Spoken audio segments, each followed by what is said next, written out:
जय जिनेन्द्र। सबसे पहले तेरापंथ महिला मंडल सूरत और प्रेसिडेंट जयंती जी सिंघी और पूर्णिमा जी गढ़िया और राखी जी जिन्होंने और उपाध्यक्ष महोदय ने जो शुरुआती दिया लेक्चर, उसके लिए धन्यवाद। और आज हम एज यू नो कि आज हम सारी बात कर रहे हैं वो एक महामारी और एक कोविड जो ऑल ओवर द वर्ल्ड में फैल रखा है, उसमें महिलाओं का क्या योगदान है। महिलाएं कैसे अपने फैमिली को, समाज को आगे ले जा सकती है और कैसे इस स्ट्रेस से मुक्ति दिला सकती है।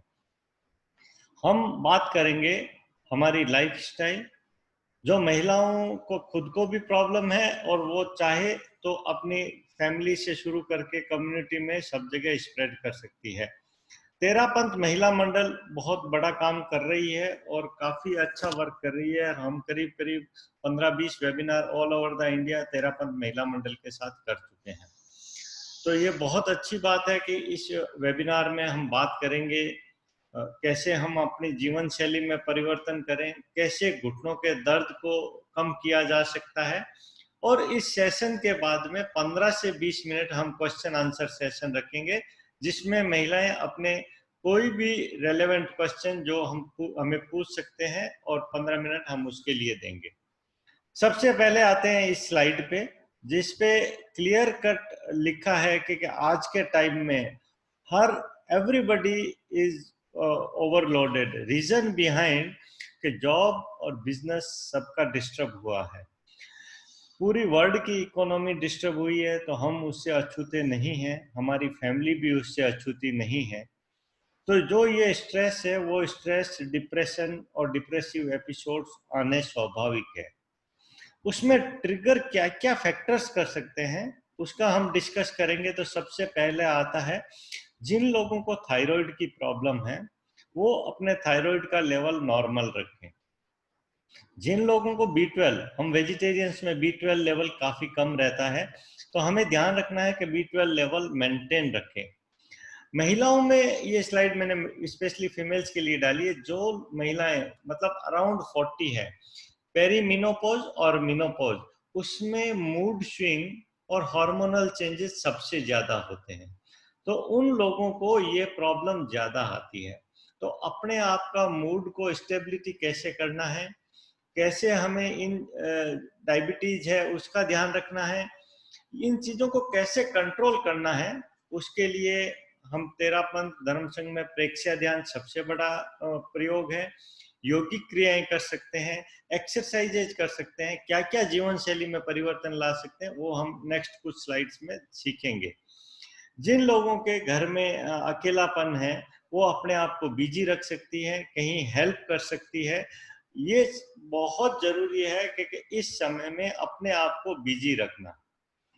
जो लोग नींद बराबर नहीं ले रहे हैं उनको भी ये एपिसोड्स ज्यादा आते हैं, एंजाइटी, डिप्रेशन का। जो जो लोग समय पे खाना नहीं खाते उनको भी ये प्रॉब्लम ज्यादा रहती है।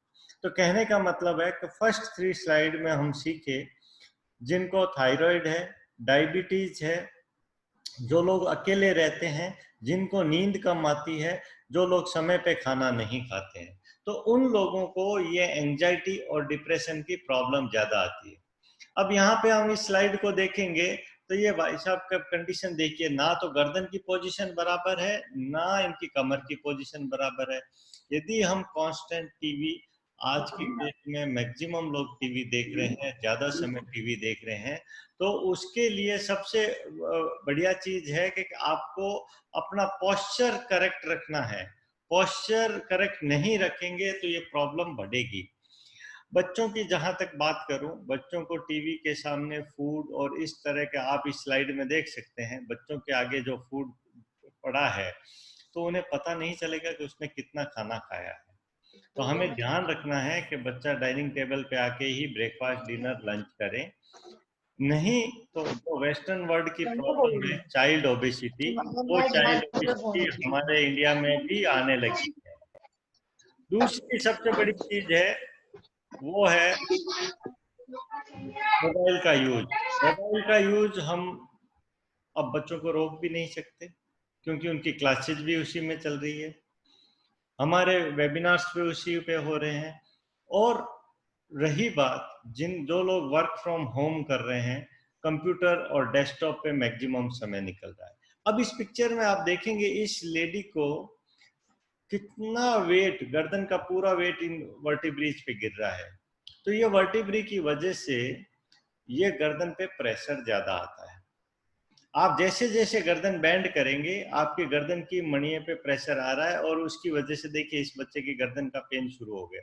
तो कहने का मतलब है कि अर्ली सर्वाइकल स्पॉन्डिलोसिस यंग लोगों में मैक्सिमम ये प्रॉब्लम है, उसको गर्दन की तकलीफ हो गई। उसका कारण है हम बारीक कोई भी बुनाई करते हैं या कोई ऐसा काम करते हैं जिसका अपने को फाइन देखना है और फाइन मूवमेंट्स है, उसमें आपकी गर्दन की पोजीशन करेक्ट रहनी बहुत जरूरी है। आप गर्दन की पोजीशन यदि फ्लेक्शन में रखते हैं ऐसे झुका के, तो आपको ये प्रॉब्लम ज्यादा होने वाली है। यहाँ आप देखिए इस चेयर पे कैसे आप बैठे हैं, पोस्चर बहुत इंपॉर्टेंट है। चेयर पे हमें कैसे बैठना है, मैंने ये राइट वे दिखाया है, ऐसे आपको सपोर्टेड बैठना है, कभी भी अनसपोर्टेड नहीं रहना है। यदि आप अनसपोर्टेड रहते हो तो आपको प्रॉब्लम ज्यादा होने का डर है। मैक्सिमम लोग अभी हम कंप्यूटर डेस्कटॉप पे ज्यादा काम कर रहे हैं, लेकिन हमें टेबल चेयर एडजस्टेबल हाइट वाली रखनी पड़ेगी। यदि आपके पास में चेयर एडजस्टेबल है तो सबसे बढ़िया है कि आपकी चेयर अप डाउन करके, क्योंकि घर में हम सारे मेंबर एक हाइट के नहीं होते हैं, ये हमें ध्यान रखना है कि उसकी पोजीशन एडजस्ट करनी है। और देखिए यहाँ पे पूरा बैक सपोर्ट है, घुटने का, एंकल का, हिप का एंगल, गर्दन का एंगल, ये सारा मैंने दिखाया है कि एक बराबर रखना है, ये बहुत जरूरी है। इसके बगैर आपको प्रॉब्लम हो सकती है। ये पोस्चर देखिए, आप देखेंगे किसी भी पोजीशन में बैठे हुए काम करते हैं तो हमारी गर्दन और कमर का दर्द होना स्वाभाविक है। हमें ये ध्यान रखना है कि ऐसी पोस्चर में हमें नहीं बैठना है। यदि आप कमर को सपोर्ट नहीं देते हो तो आपका प्रॉब्लम बढ़ने ही वाला है। अब इनको देखिए काम कर रहे हैं आगे झुक के, तो कमर पूरी अनसपोर्टेड है। तो हमें क्या ध्यान रखना है, एल्बो का एंगल, हिप का एंगल और हमारे बैठने का अंदाज पूरा का पूरा सपोर्टेड होना चाहिए चेयर पे। आधी प्रॉब्लम हमारी पोस्चर से रिलेटेड है। पोस्चर हमारा करेक्ट नहीं होगा, महिलाएं किचन में काम करती है, कहीं पे भी काम करती है, उनको हमारा अपना पोस्चर का ध्यान रखना है। बैक अनसपोर्टेड नहीं रहना चाहिए, ये ध्यान रखना है। अब रही बात, यहाँ में देखिए इनकी हाइट बहुत ज्यादा है लेकिन टेबल की हाइट बहुत कम है, उसकी वजह से ये प्रॉब्लम बढ़ गई। अब ये पूरे बैंड होके रहेंगे तो आगे प्रॉब्लम बढ़ने ही वाली है।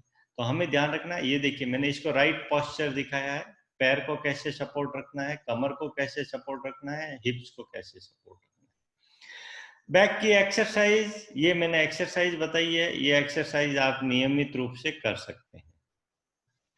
गर्दन की प्रॉब्लम की शुरुआत हमेशा गर्दन से होती है और उसके बाद में हमें लगता है कि शोल्डर की प्रॉब्लम होगी, बैक की प्रॉब्लम हो गई है। धीरे धीरे धीरे धीरे ये हाथ में झंझनाहट आना स्वाभाविक है, क्योंकि ये नस गर्दन में दबती है और उसकी झंझनाहट हमारे हाथों में आने लग जाती है। ये देखिए नेक्स्ट स्लाइड, जिसमें आप देखेंगे कमर का पोस्चर कैसे सीधा रखना है। हम मारवाड़ी में इसे बोलते हैं कुबड़ निकलना, ये कुबड़ निकल जाती है तो ऐसा काइफोटिक डिफॉर्मिटी हम ऑर्थोपेडिक्स में बोलते हैं, ये हो जाती है। तो हमें ये ध्यान रखना है कि हमारा पोस्चर सही रहे, खड़े होने का पोस्चर सही रहे। हमें बच्चों को इन चीजों का अवेयर कराना है। ये स्लाइड बहुत इंपॉर्टेंट है। जो लोग गर्दन झुका के रहते हैं उसे बोलते हैं फॉरवर्ड हेड पोस्चर। ये पोस्चर हमें नहीं रखना है, मैंने ये ग्रीन लाइन से दिखाया है, ऐसा नहीं रखना है। साइड व्यू से देखना है, हमारा शोल्डर, कान और गर्दन सब एक सीध में रहना चाहिए।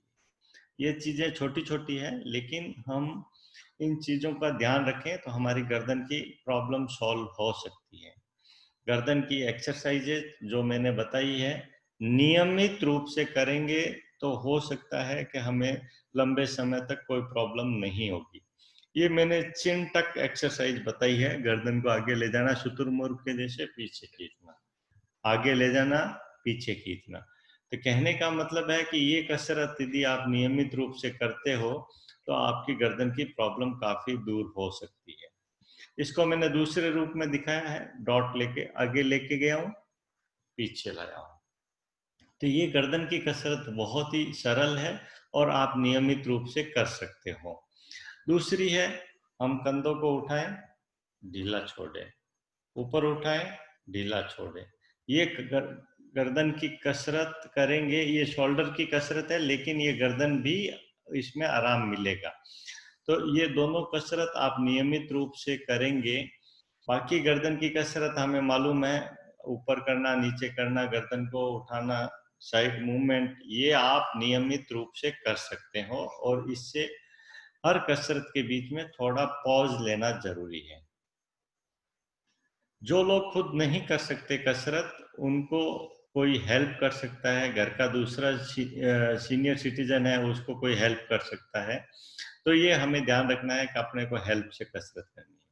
दूसरी सबसे बड़ी चीज, जो गर्दन में जिनको चक्कर आता है, वर्टाइगो जिसको बोलते हैं, उसको कभी भी खड़े खड़े कसरत नहीं करना है, हमें चेयर पे बैठ के गर्दन की कसरत करना है। ये ध्यान रखना है, नहीं तो आप ट्रिप हो सकते हो, गिर सकते हो। ये आप देखिए, मैंने ये स्लाइड इसलिए दिखाई है कि आप चेक कर सकते हो कि आपका शोल्डर के मूवमेंट बराबर है या नहीं है। हम लोग क्या करते हैं कि शोल्डर की स्टिफनेस होती है, हमें समझता भी नहीं।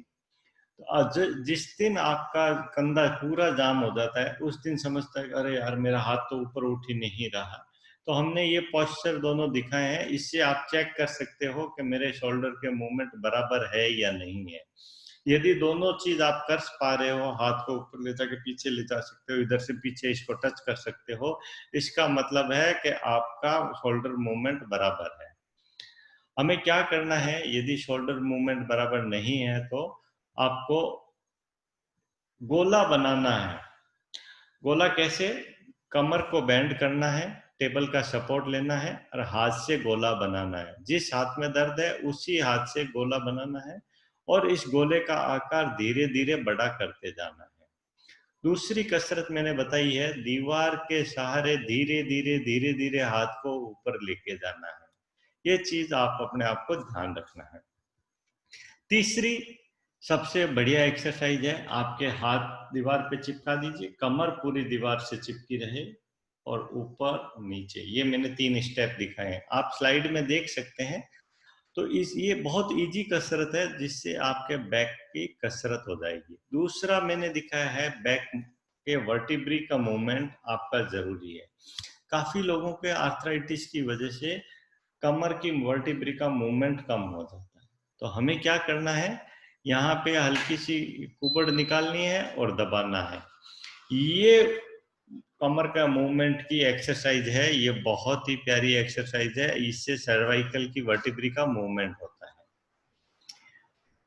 तेरापंथ महिला मंडल के मेंबर्स मैक्सिमम लोग प्रेक्ष्या ध्यान की चीज समझते हैं, लेकिन जो लोग अवेयर नहीं है उनके लिए मैं बता दूं, आपको अपनी जीवन शैली में 10 से 15 मिनट योगा, प्राणायाम, मेडिटेशन, योगिक क्रियाओं के लिए देना ही है। अब क्या करना है, प्रेक्ष्या ध्यान की बुक्स अवेलेबल है। जो लोग प्रेक्ष्या ध्यान रेगुलर करते हैं उनको नियमित रूप से प्रेक्ष्या ध्यान करना ही है। मेडिटेशन से हमें 2 फायदे होंगे। इस स्ट्रेसफुल लाइफ कोविड के टाइम में हमारा कंसंट्रेशन लेवल बढ़ेगा और सबसे जरूरी जो इस समय है वो है आपका इम्यूनिटी लेवल। इम्यूनिटी लेवल हमारा योगा मेडिटेशन बहुत बढ़ाता है, हमारा सारे वर्किंग एफिशिएंसी बढ़ाता है। यंग पीपल है उनको मैं हमेशा बोलूंगा कि आप 10 से 15 मिनट ये करके देखें, आपकी वर्किंग एफिशिएंसी बढ़ जाएगी। ये स्लाइड बहुत इंपॉर्टेंट है। इसमें आप देखेंगे पिलो की थिकनेस बहुत जरूरी है। हम लोग आजकल घर में बड़े पिलो लगाने लगे हैं, दिखने में अच्छे हैं, लेकिन वो हमारे इंडियंस की गर्दन की हाइट उतनी अच्छी नहीं है। ये मोटा तकिया आपको नहीं लगाना है। हमें कैसा तकिया लगाना है जो आपकी एक्चुअल गर्दन की हाइट के हिसाब से जरूरी है। इतना पतला तकिया भी यूजफुल नहीं है और इतना बड़ा तकिया भी यूजफुल नहीं है। इस गर्दन की ये हाइट हमें देखनी है और उसके हिसाब से हमें तकिया लगाना है। ऑस्टियोआर्थराइटिस मैक्सिमम लोग समझते हैं क्या होती है। आर्थराइटिस मतलब उम्र के साथ में घसारा, उम्र के साथ में घुटना, कूला, घसारा, आर्थराइटिस सब समझते हैं, लेकिन ये आर्थराइटिस आपके सर्वाइकल में भी होती है और बैक में भी होती है। ये आर्थराइटिस यूजुअली फीमेल्स में 40-45 की एज के बाद शुरू हो जाता है और उसका सबसे बड़ा कारण है उनकी लाइफ स्टाइल। यदि मैं ये बोलूं तो गलत नहीं है, यदि मैं 100 पेशेंट ऑपरेट करता हूं तो 70-80% फीमेल्स होती है और उसका कारण भी हमारी लाइफ स्टाइल है। फीमेल्स की लाइफ स्टाइल में क्यों प्रॉब्लम है, हमारे मारवाड़ी लोगों में क्यों प्रॉब्लम है, ये हम डिस्कस करते हैं हमारे नेक्स्ट प्रेजेंटेशन, इस प्रेजेंटेशन में कुछ स्लाइड्स में। आपकी फैमिली हिस्ट्री इंपॉर्टेंट है। फैमिली हिस्ट्री में जीन्स के द्वारा आपके पापा मम्मी के जो दादा दादी को जो प्रॉब्लम है, वो प्रॉब्लम हमारे जीन्स में आती है, वो हम चेंज नहीं कर सकते। बढ़ती हुई उम्र है, ये देखिए पिक्चर, बच्ची है, यंग हुई, मिडिल एज में आई, एल्डरली हुआ। तो ये हमारे जीवन के 4 स्टेज है, इसको हम चेंज नहीं कर सकते, सभी को आने वाला है।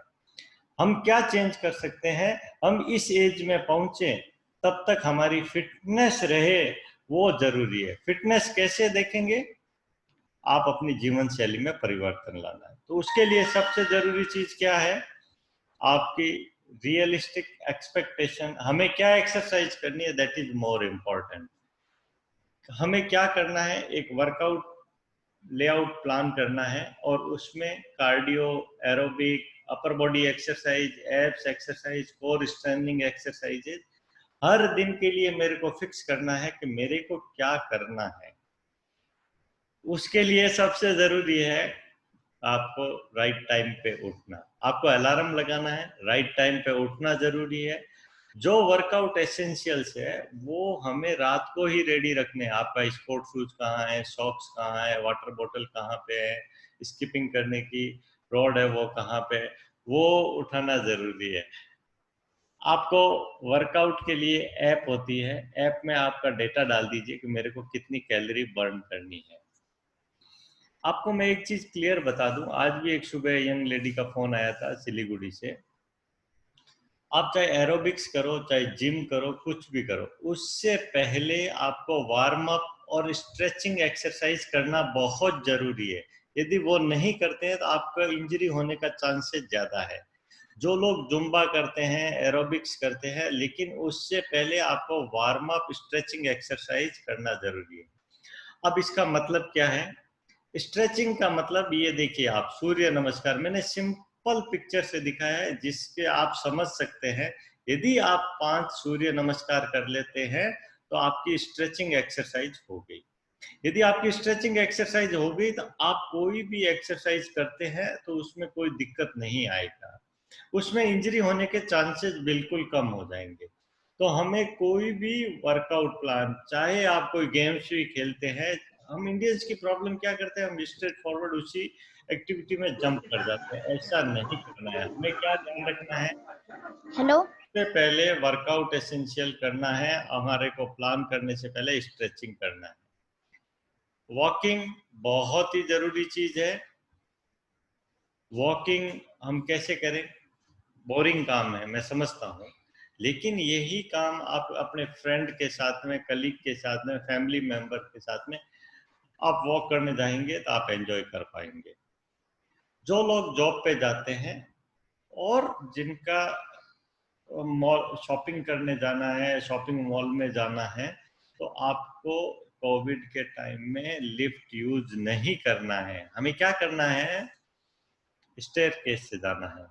सीढ़ी से जा रहे हैं तो 2 फायदे हैं, आप में अपने वर्किंग एक्टिविटी हो गई, वर्कआउट हो गया, साथ का साथ में आपको इन्फेक्शन का चांसेस कम हो गया। यहाँ ये रेलिंग मैंने दिखाई है, इस रेलिंग को टच हमें नहीं करना है, ये हम सबको मालूम है गाइडलाइंस। दूसरी चीज आज के टाइम में मैं बोलूं, बच्चों को भी पलाथी मार के बैठने को बोले तो काफी लोग नहीं बैठ पाते। उसका सबसे बड़ा कारण है कि हमारी लाइफस्टाइल में हमें जमीन पे बैठना ही बंद कर दिया। इंडियन टॉयलेट हम यूज नहीं करते, तो क्या हुआ है कि हमारा हिप नी मूवमेंट जो इनर थाई की मसल्स है वो टाइट हो गई है, उसकी वजह से हम पलाथी मार के नहीं बैठ सकते। तो हमें ये ध्यान रखना है कि इसको कैसे स्ट्रेचिंग करें। धीरे धीरे धीरे धीरे धीरे धीरे इसको रोज करना है। एक दिन में कुछ नहीं होगा, एक हफ्ते में कुछ नहीं होगा, it will take time. 3 to 4 week में आपको स्ट्रेचिंग मिल जाएगी।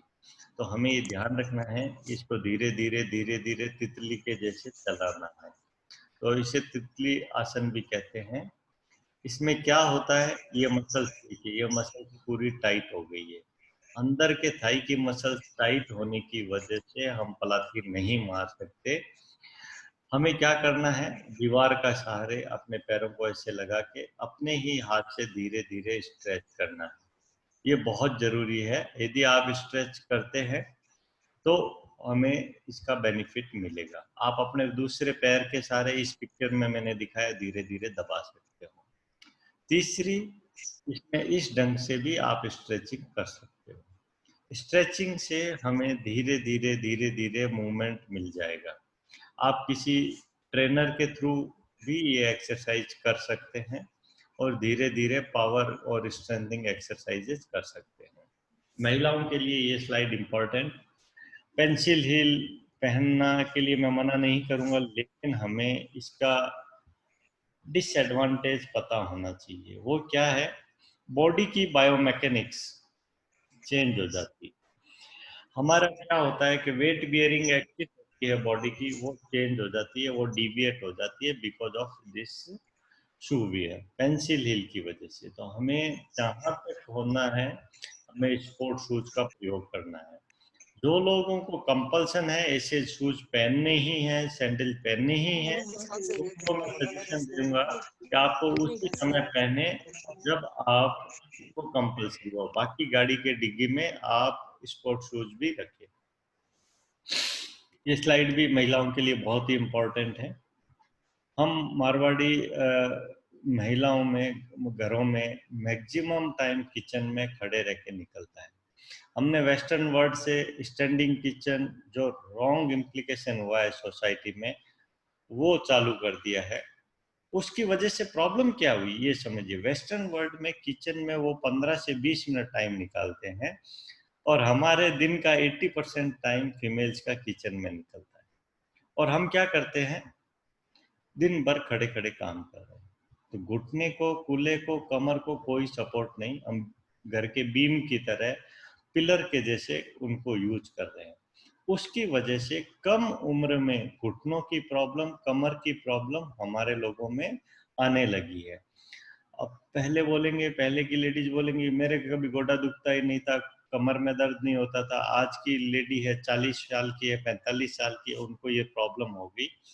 उसका कारण हमारा स्टैंडिंग किचन है। तो हमें इसका सॉल्यूशन क्या है, ये दिखाइए मैंने पिक्चर, आपको दिख रही होगी। ये हमने स्लाइड में दिखाई है बार चेयर। ये चेयर आपको रखनी है। यदि आपके पास में चेयर नहीं है, आपको बैठ के बाकी समय काम करना है। आपको उतनी देर ही खड़ा रहना है जितनी देर बर्नर पे कोई चीज बनाते हैं। दूसरे लास्ट वेबिनार में एक अच्छा क्वेश्चन पूछा था एक लेडी ने कि कमर दर्द, कमर दर्द का दूसरा कारण है हम लोग क्या कर रहे हैं, 4 बर्नर के चूल्हे लगा दिए। हमारी लेडीज की हाइट इतनी ज्यादा नहीं होती है कि पीछे के बर्नर पे हैवी, आप समझ लो 5 या 10 किलो का कोई भी खाना बना रहे हैं, उसको उठाते हैं तो कमर पकड़ लेती है।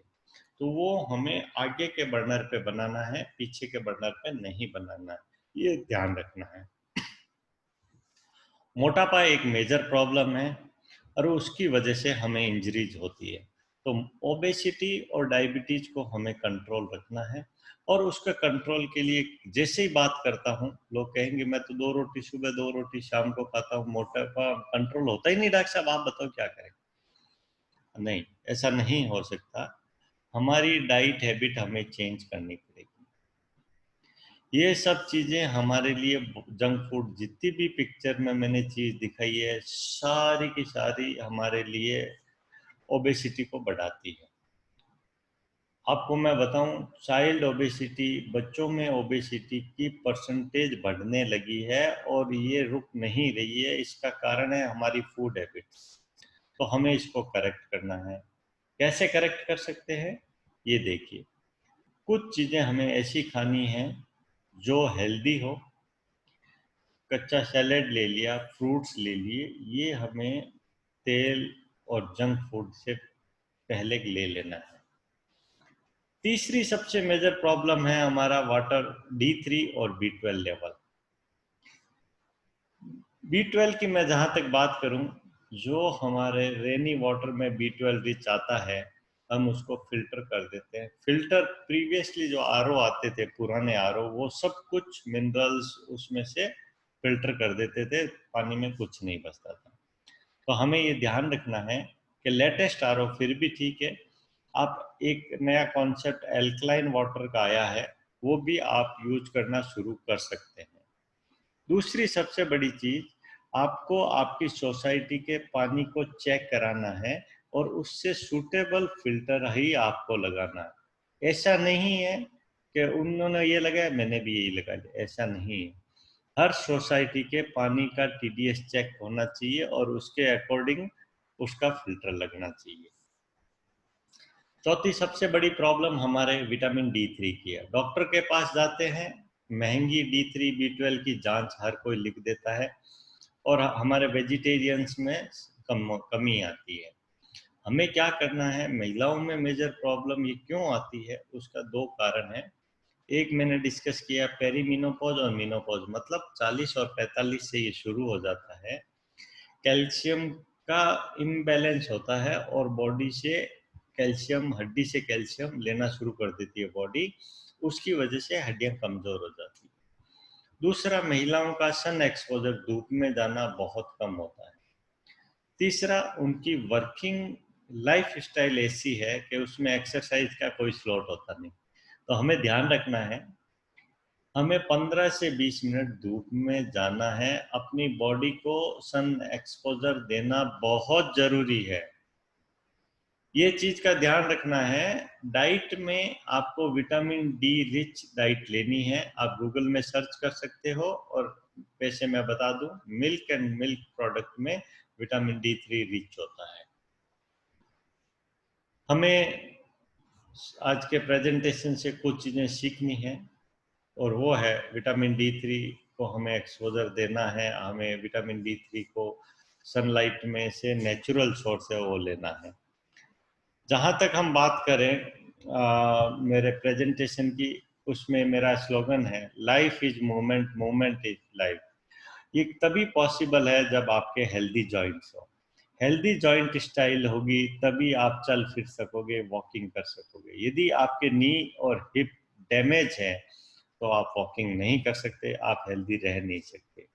तो हमें वेट बियरिंग जॉइंट, कुला और घुटने को हेल्दी रखना है, और उसके कोई भी पेन की शुरुआत है तभी हमें अपने डॉक्टर से कंसल्ट करना है और उसका ट्रीटमेंट पूछना है।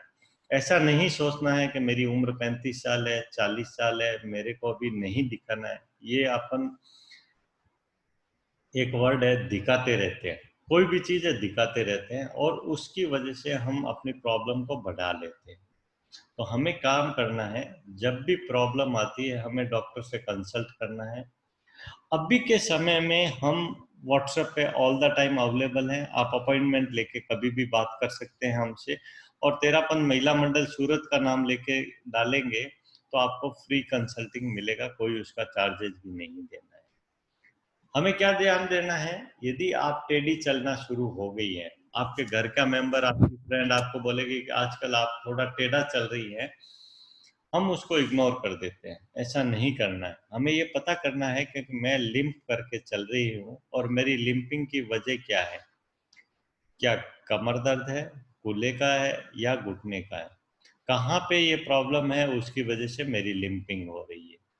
घुटने की कई बार 35-40 साल में घुटने का एक पोर्शन घिस गया कोई भी कारण से, लेकिन हम इसको इग्नोर कर देते हैं। घुटने के 3 पार्ट होते हैं। यहाँ इस कंडीशन में आपको नी रिप्लेसमेंट या टोटल नी रिप्लेसमेंट की ज़रूरत नहीं है, लेकिन हम क्या है उस समय डॉक्टर से कंसल्ट नहीं करते। ये पोर्शन यदि डैमेज है तो उसको रिपेयर किया जा सकता है, इसके लिए टोटल नी रिप्लेसमेंट की आपको ज़रूरत नहीं है। लेकिन हम क्या करेंगे, इन 2 स्टेज में कभी भी डॉक्टर से राय लेने नहीं जाते। मैंने वर्ड बोला दिखाते रहते, चलाते रहते।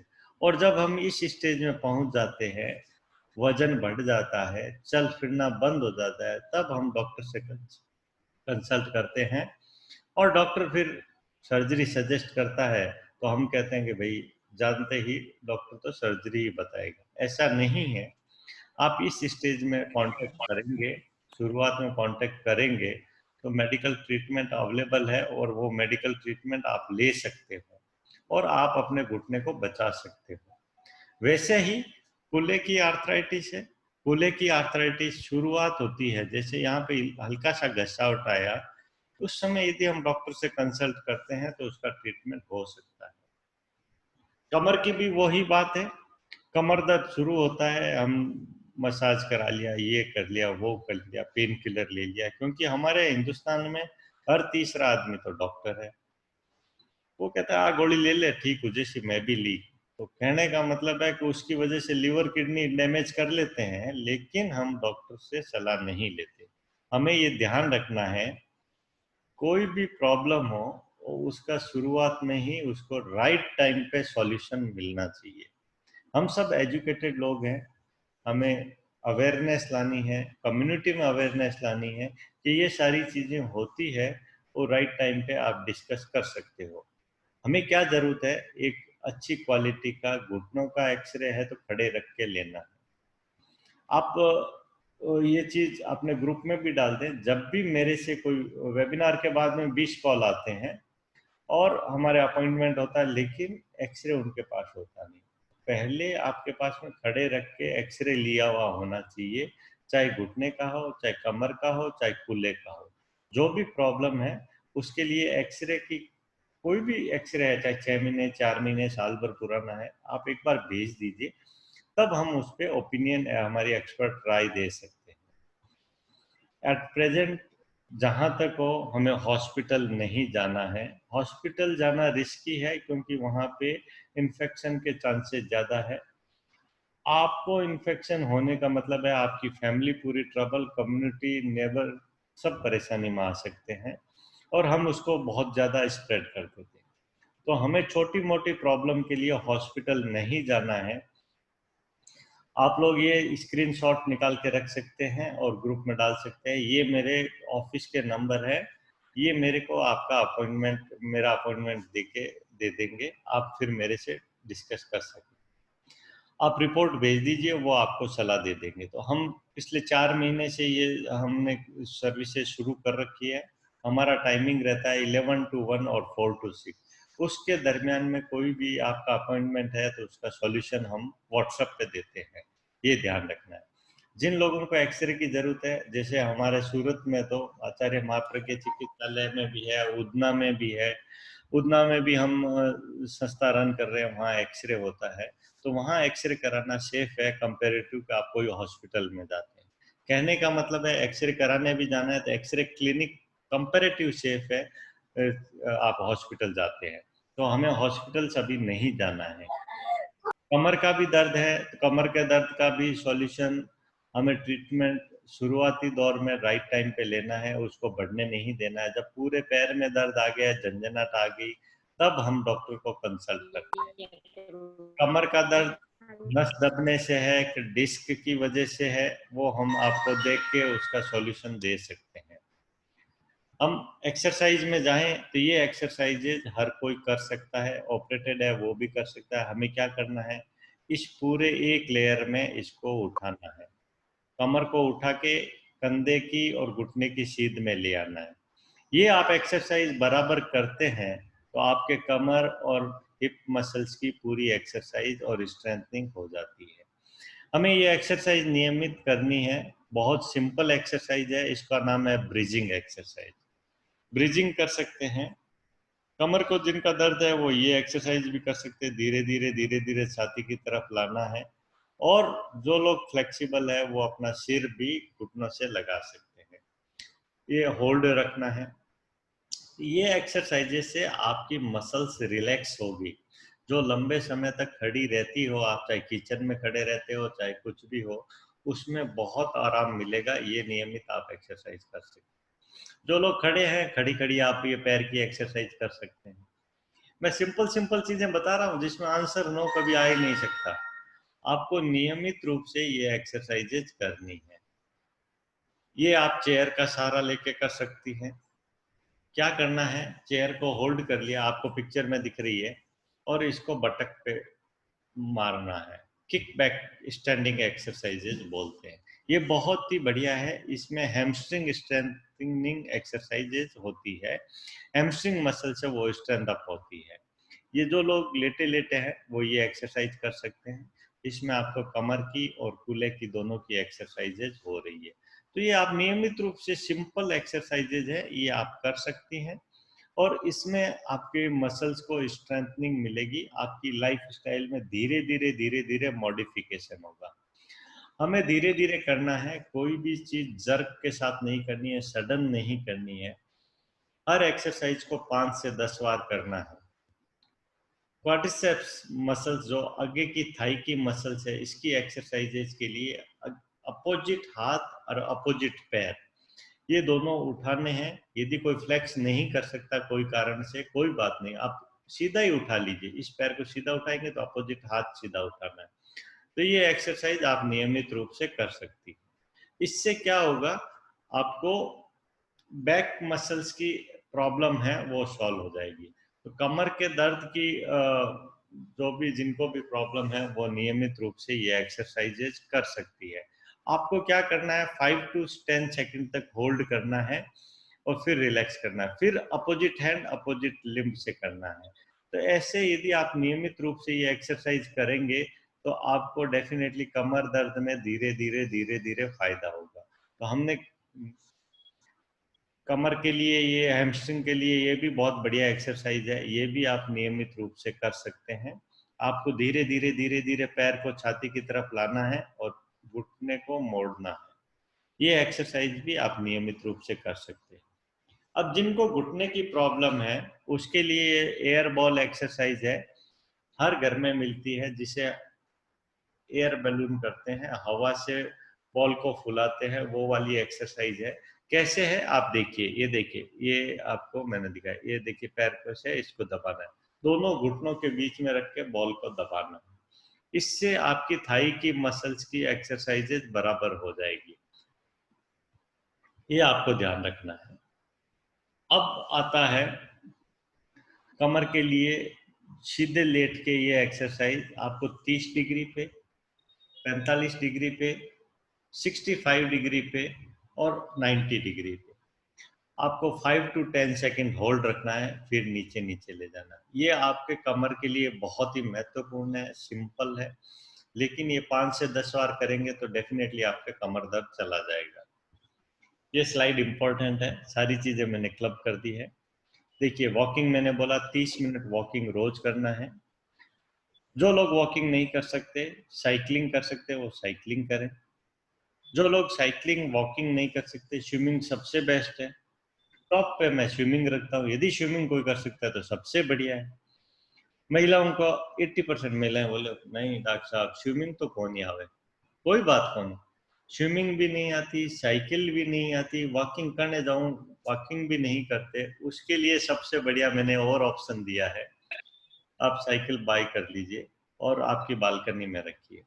जब आपको समय मिले तब आप साइकिलिंग घर पे कर सकती हैं आपको, लेकिन नियमित रूप से करना है, ये ध्यान रखिए। लेकिन मैं आपके ऑर्गेनाइजर को फोन करके पूछूंगा तो मेरे को यही आंसर मिलेगा, हाँ डॉक्टर साहब हमारे 10 बहनों ने साइकिल परचेज कर ली। महीने भर बाद पूछूंगा कितने लोग कर रहे हैं तो पता चलेगा उसके ऊपर तो कपड़े सूख रहे हैं और साइकिलिंग कोई करता नहीं। तो हमें ऐसा नहीं करना है कि सिर्फ मेरे कहने से साइकिल परचेज कर ली और कसरत नहीं, कपड़े सुखाने की तनी के जैसे वो साइकिल काम आ रही है, ऐसा नहीं करना है। स्विमिंग आप कर सकते हैं। स्विमिंग की एक और एडवांटेज है, यदि आपके घुटने, कूल्हे और कमर में दर्द है, वॉकिंग नहीं कर सकते, लेकिन आप स्विमिंग पूल में वॉक कर सकते हैं। आपको स्विमिंग आने की कोई जरूरत नहीं। बच्चों के पूल में जहाँ पे 4 फीट पानी रहता है, उसमें यदि आप वॉक करते हैं, 30 मिनट पानी के अंदर वॉक करते हैं, तो आप जिम, जुम्बा, एरोबिक्स 1 घंटा करेंगे, उतनी कैलोरी आप 30 मिनट स्विमिंग पूल में सिर्फ वॉक करते हैं। तो भी ये देखिए कैसे, ये देखिए रॉड से पकड़ के आपको वॉकिंग करना है। ना तो कमर पे जोर पड़ा, ना घुटनों पे जोर पड़ेगा, ना कूल्हे पे जोर पड़ेगा। इसमें आप कैलोरी डबल बर्न करते हैं। कहने का मतलब है सबसे बेस्ट है। यदि आपको स्विमिंग नहीं आती, कोई बात नहीं, पूल में डंडे को पकड़ के वॉक करते रहिए। फिर मैं बोलता हूँ, कोई भी एज ग्रुप हो, एक्सरसाइज बहुत जरूरी है। हमें जीवन शैली में इसको डालना ही डालना है। कोई भी एक्टिविटी करना है, एक बार फिर रिपीट करता हूँ, उससे पहले स्ट्रेचिंग एक्सरसाइज, सूर्य नमस्कार जो लोग लेट ज्वाइन किए हैं उनको मैं बता दूं, आपको स्ट्रेचिंग एक्सरसाइज करके ही, भाई चाहे गेम्स कर रहे हैं, चाहे स्विमिंग कर रहे हैं, चाहे जिम कर रहे हैं, उससे पहले हमें स्ट्रेचिंग एक्सरसाइज करनी है। आज का नया ट्रेंड है बॉडी बिल्डिंग। बॉडी बिल्डिंग जो भी करना चाहते हैं उनके माइंड में क्लियर होना चाहिए, हमारे बॉडी का शेप चेंज नहीं होगा, हमारे क्या चेंज होगी, हमारा फिटनेस। हमें फिटनेस के लिए जिम और एरोबिक्स, जुम्बा कोई भी करो, कर सकते हो, लेकिन इससे आपका बॉडी का जो भी शेप है, ये मैंने देखो एक एग्जांपल के तौर पे 4 शेप दिखाए हैं, उनमें से जो भी शेप है वो चेंज नहीं होगा, ये जेनेटिकली फिक्स होता है, उसमें आप बहुत ज्यादा कोई चेंज नहीं कर सकते। आप अपना वर्कआउट कर सकते हैं, वर्कआउट से हमें हमारी फिटनेस मिलेगी। कोरोना के टाइम में ये बहुत जरूरी है। ये सिर्फ फिटनेस के लिए नहीं है, हमें इसका एडवांटेज ये है कि इससे हमारा इम्यूनिटी लेवल भी बढ़ता है। ब्रेन, हम यदि एक्सरसाइज करते हैं तो ब्रेन से केमिकल निकलते हैं और एंडोर्फिन निकलता है, उससे हमारा इम्यूनिटी लेवल बहुत बढ़ता है। तो ये ध्यान रखना है, कोरोना का टाइम है तब तक तो हमें नियमित करना ही है, बाद में अपना कंटिन्यू रहेगा, चिंता नहीं करें। एज ए ऑर्थोपेडिक सर्जन फिर मैं बोलता हूँ, हमें हमारा वजन का ध्यान रखना है। ओवरवेट, ओबेसिटी हमारे सबसे बड़ी प्रॉब्लम है, और उसके साथ में जिनको बीपी और डायबिटीज है वो मेजर प्रॉब्लम है। महिलाओं में मसल्स वीकनेस और ऑस्टियोपोरोसिस, उसके लिए हम डिस्कस कर चुके हैं। कैल्शियम सप्लीमेंट ले सकते हैं। हमें कोई भी चीज के लिए, हम यहाँ यंग एज में यदि एक्सरसाइज नहीं करेंगे तो हमारी ये पोजीशन आना निश्चित है और उसे कोई रोक नहीं सकता। इसमें से कोई भी नहीं चाहता कि हमें इस कंडीशन में जाना है, तो इसके लिए हमें जीवन शैली में अपना परिवर्तन लाना है। हम जो भी स्पोर्ट्स खेलना चाहें खेल सकते हैं, लेकिन घुटनों की प्रॉब्लम है और हम ये लंबे समय तक ब्रेस लगा के रखते हैं, तो बिल्कुल नहीं रखना है। लंबे समय तक ब्रेस रखने से हमें 2 प्रॉब्लम होती है, हमारी मांसपेशियां वीक होती है और उसके बाद में हमारी मसल्स धीरे धीरे स्ट्रेंथनिंग भी चली जाती है, जिसे मसल वेस्टिंग बोलते हैं। उसकी वजह से हमारे यदि बाद में कभी नी सर्जरी भी करना पड़ता है तो वो भी फेल्योर होने का डर रहता है। मेडिकल ट्रीटमेंट के लिए मैं फिर बता दूं, आप विटामिन D3, B12 और जिंक इस समय ले सकते हैं। ये आपकी इम्यूनिटी को इंक्रीज करेगा, मेंटेन रखेगा, लेकिन पेन किलर और कोई मेडिकेशंस आपको लेनी है तो डॉक्टर की सलाह के बगैर नहीं लें। हम लोग का मैंने बताया कि हम अवेलेबल हैं व्हाट्सएप पे। ये फिजियोथेरेपी आप करवा सकते हैं, लेकिन अभी के समय में होल्ड रखें, क्योंकि कहीं बाहर जाना भी खतरनाक है और इसको लाइटली नहीं लेना है। ये जो R2R टेक्निक का लोगो देख रहे हैं, ये मेरा इनोवेटिव है। 6 ईयर से करीब करीब मैं 10,000 से ज़्यादा इस R2R टेक्निक से सर्जरी कर चुका हूँ, 15,000 में से। और इस टेक्निक का एडवांटेज ये है कि आप पहले हम ज़माने में हम कोई भी सर्जरी करते थे, चाहे इतना घुटना डैमेज हुआ है तो नी रिप्लेसमेंट की ज़रूरत नहीं है इस कंडीशन में। इस कंडीशन में हमने देखिए सिंपल इस इतने ही पोर्शन को रिसरफेस करके कैप लगा दिए, तो बाकी पूरा का पूरा घुटना आपका एज इट इज है, हड्डी पूरी एज इट इज है।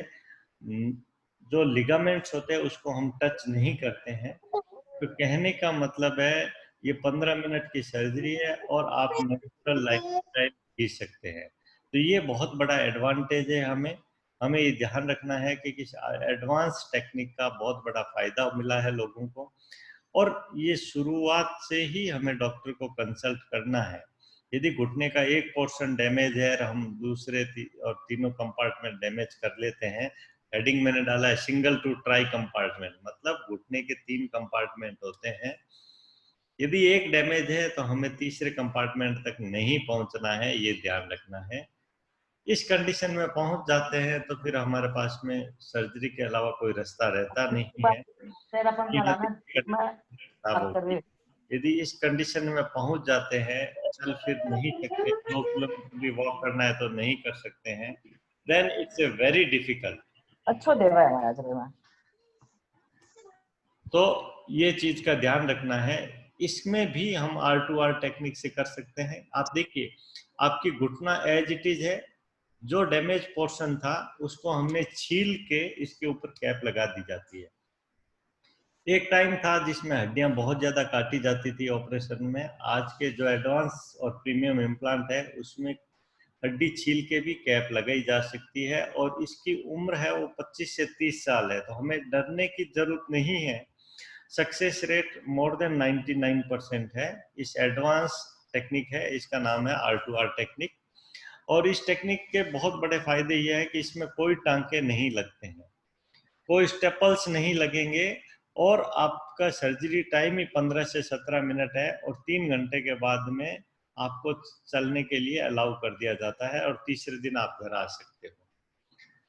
इस सर्जरी में आपको ना तो कमर में ट्यूब डाली जाती है, ना खून का दौरा रोका जाता है, ना ये स्टेपल्स लगाए जाते हैं, ना ड्रेन पाइप डाली जाती है। ये सर्जिकल टेक्निक के पार्ट है। ये आजकल हम कुछ नहीं करते हैं, कोई ट्यूब नहीं डालेंगे इस सर्जरी में। आप 3 घंटे के बाद में आराम से घूम फिर सकते हो। पेनलेस सर्जरी होती है, दर्द नहीं रहता है ऑपरेशन के बाद में, और कोई बड़ा स्कार मार्क भी नहीं रहता है क्योंकि स्टेपल्स हमने लगाए ही नहीं। ये इनको आप जानते होंगे, शांता जी है जो जैन विश्व भारती लाडू में है, इनका भी हमने इसी टेक्निक से किया था, और इनके दोनों नी हमने किए थे, और ऑपरेशन के नेक्स्ट डे इसी ढंग से बैठे हैं। ये सर्जरी बहुत सिंपल होगी, ये नी सर्जरी, इसके लिए बहुत ज़्यादा डरने की ज़रूरत नहीं। जो हाइप बना रखा था 20 साल से, वो अब एकदम खत्म हो गया। ये R2R टेक्निक में ये एडवांस टेक्निक है, और इस एडवांस टेक्निक में ब्लड लॉस बिल्कुल नहीं होता है और नाम मात्र होता है। ऑपरेशन के बाद में इनके मैंने दोनों नहीं किए थे, कृष्णलाल जी स्वामी के, पलाती मार के पद्मासन भी ये लगाते थे। ये इस टेक्निक का एडवांटेज था। कोरोना के टाइम में मैं फिर बोलता हूं, हमें हमारा इम्यूनिटी लेवल मेंटेन रखना है, डिस्टेंसिंग मेंटेन रखना है, और जो गाइडलाइंस गवर्नमेंट की आती है उसको फॉलो करना है। Don't take it lightly. हम इसकी वजह से ही हम इसको स्प्रेड कर रहे हैं, तो हमें अपने आप को योगा, मेडिटेशन ये जरूर करना है। जो लोग घर पे हैं, जॉब डिस्टर्ब है, बिजनेस डिस्टर्ब है, आप अपने फैमिली के साथ अपना टाइम स्पेंड कीजिए, और स्ट्रेस को और डिप्रेसिव जो एपिसोड्स आ रहे हैं उसको कंट्रोल करना है। आप अपने बच्चों के साथ में टाइम स्पेंड कर सकते हैं, पेरेंट्स के साथ टाइम स्पेंड कर सकते हैं, कुछ गेम्स को इन्वॉल्व कर सकते हैं। कुछ वेबिनार्स में मेरे को बार बार यही क्वेश्चन आता है कि क्या सर्जरी नी रिप्लेसमेंट की सर्जरी जो इस कोविड के टाइम में थोड़ा समय और अवॉइड करना है, शायद कुछ हफ्ते, कुछ वीक्स और अवॉइड करना पड़ेगा। हम हॉस्पिटल जाते हैं तो इन्फेक्शन का सोर्स लाने के चांसेस मैक्सिमम है। आपको कोई भी चीज का डिस्कस करना है, ये मैंने पर्सनल नंबर व्हाट्सएप पे डाले हैं, आप इसका स्क्रीनशॉट भी रख सकते हैं, हमसे डिस्कस कर सकते हैं और उसके लिए हम कुछ ट्रीटमेंट हम दे देंगे ताकि आपका पेन चला जाए कुछ समय के लिए। क्योंकि आप जाते हो, सर्जरी करते हैं, सर्जरी के बाद में आपकी इम्यूनिटी भी लो होती है, पेशेंट की रिलेटिव भी वहाँ रहते हैं, जो एक्सपोजर मिलता है, काफी हॉस्पिटल्स बोल रहे हैं हमारे यहाँ कोविड पेशेंट नहीं है, लेकिन एक्सपोजर हमें ये नहीं मालूम रहता और कौन आदमी के कब इन्फेक्ट हो जाए और हम हमारी पूरी फैमिली को डिस्टर्ब हो जाता है। हमें क्या ध्यान रखना है, जब भी बाहर जाते हैं मास्क लगा के जाना है। 3 लेयर मास्क जैसे गवर्नमेंट ने बोला है, ट्रिपल लेयर मास्क कंपलसरी है, बाहर जाते हैं वो लगा सकते हैं, होममेड मास्क लगा सकते हो। जो लोग चैरिटेबल ऑर्गेनाइजेशन है उनके लिए स्लाइड है, उनको ध्यान रखना है, रेस्पिरेटर पहन के जाना है, ताकि आप यदि कोविड से पेशेंट से कांटेक्ट में आ रहे हैं तो आपके पास में रेस्पिरेटर होना चाहिए, ताकि आप अपने आप को बचा सको, आपकी फैमिली को बचा सको। जहां तक हो, जो भी बिजनेस प्लेस में जाते हैं, शॉप में जाते हैं, मॉल में जाते हैं, मास्क लगा के ऊपर फेस शील्ड लगाना ही लगाना है, ताकि आपकी आंखें, नोज पूरा प्रोटेक्ट हो जाता है और आपको प्रोटेक्शन पूरी फैमिली के लिए जरूरी है, आप सबके लिए जरूरी है। तो अब हम सेशंस को, इंटरेक्टिव सेशन की तरफ जाएंगे, क्वेश्चन आंसर सेशन की तरफ जाएंगे। ये मेरे क्लिनिक के सेंटर्स हैं। सूरत में मैं एटीडीसी में बैठता हूँ और उधना में बैठता हूँ। जब ये कोरोना का टाइम खत्म होगा तब हम फिर ओपीडी वहाँ चालू करेंगे। हमारी क्लिनिक रेशनी क्लिनिक का सेंटर्स है। हमारी बुधवार बुधवार रेगुलर विजिट रहती है। मैं या डॉक्टर व्यास कभी भी अवेलेबल रहते हैं। महिला मंडल का नाम लेके देंगे तो हमें अभी क्लियरिटी रहेगी। ये नंबर आप नोट करके रख सकते हैं व्हाट्सएप ओपिनियन के लिए। और कोई भी क्वेश्चंस आप अभी नहीं पूछ सकते, बाद में आपकी क्वेरी है तो भी मेरे को व्हाट्सएप पे आप पूछ सकते हैं, हम उसको try to solve it, help करेंगे। शायद आपको ये अच्छा लगा होगा। ओम आराम, थैंक यू। अब आप क्वेश्चन आंसर के लिए अपने आप को अनम्यूट करें और पूर्णिमा जी आप अब चालू कर सकते हैं सेशन को। हाँ, जय जिनेंद्र सर।